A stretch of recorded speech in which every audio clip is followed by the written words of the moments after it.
Hello, my name is Caroline Kennedy and I'm the Head of Careers with the National College of Ireland.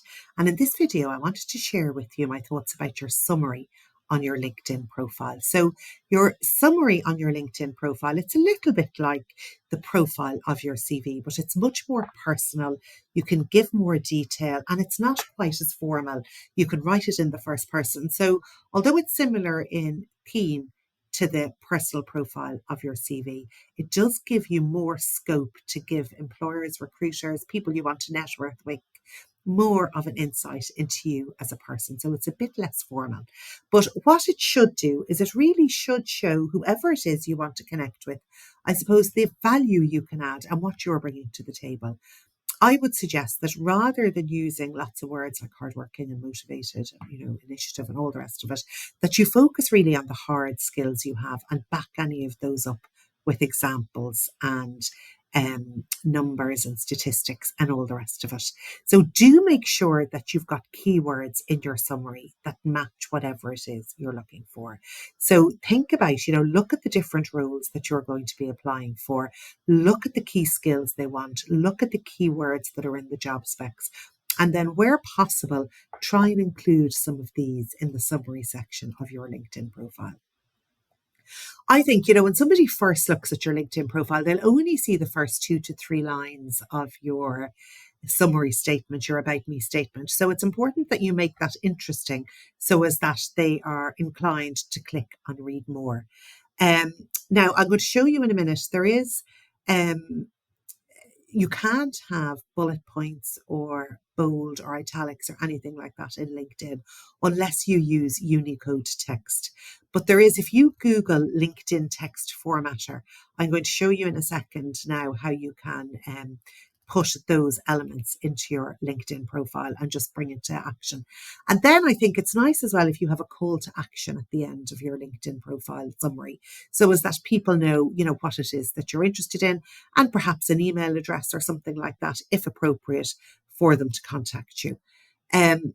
So here's an example of one I saw this morning, which was a kind of a summary statement for a business marketing graduate student in Cork. So look, it's nice. And it's written without using any extra characters and that. So I would suggest, it could be stronger, and I'm going to show you some examples now. But one thing I'm going to focus on first is how you might bring that to life using Unicode statements. So Unicode symbols. Here's another one I thought that, again, is quite plain, but actually it's written in a way that it's very interesting. So, they've given a bit of a story about themselves and why they're interested in what they do. And I thought that was a really good version of a summary. But here, if you Google LinkedIn text formatter, the first thing that will come up on the Google search page is this website. And what you can do is highlight in whatever it is, you type in whatever it is, whatever text you want, and then it will spit it back out to you in bold or italics, and then you can copy and paste that directly into your LinkedIn profile. It also has a section on bullets under free resources as well that you can use for your LinkedIn profile. Now, a word of caution when you're doing it is that not to overdo it, and also that the Unicode text is not searchable. So make sure the special keywords and most of the information is in the normal LinkedIn text, but it can be handy for headlines and that to use some of this some of this text just to bring things to life. So here's an example of one of our students who used it, I think, quite nicely. She, just gave a bit of an insight into herself and then had a hobbies and interests section showing that she was class rep and that. And she pushed those headings in bold and in italics using the text formatter. Then here is another person again who I think used it using the bullet points that I think is quite nice, using bullet points in bold. Another example, I suppose, of how somebody has used bullet points in bold. So it just brings it to life a little bit more than just a block of text with no formatting. So this, I suppose, is an example of mine, again, just showing how you can use the bullets. I would suggest that you don't go wild using the bullets, and also that you're really careful not to include any important information in the text formatter because of the fact that it will not be searchable. But then I thought as well, this one I quite liked because it shows the person's GitHub profile, their portfolio, links to all of that is really, really helpful in your summary section. Now, there is also a section under contact details in LinkedIn that you can give a link to your website, which could be your GitHub account or your portfolio or whatever it is like that.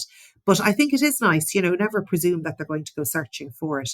So I think it's a nice idea if you do have those technical abilities or a portfolio to showcase your skills that you include links in your summary statement.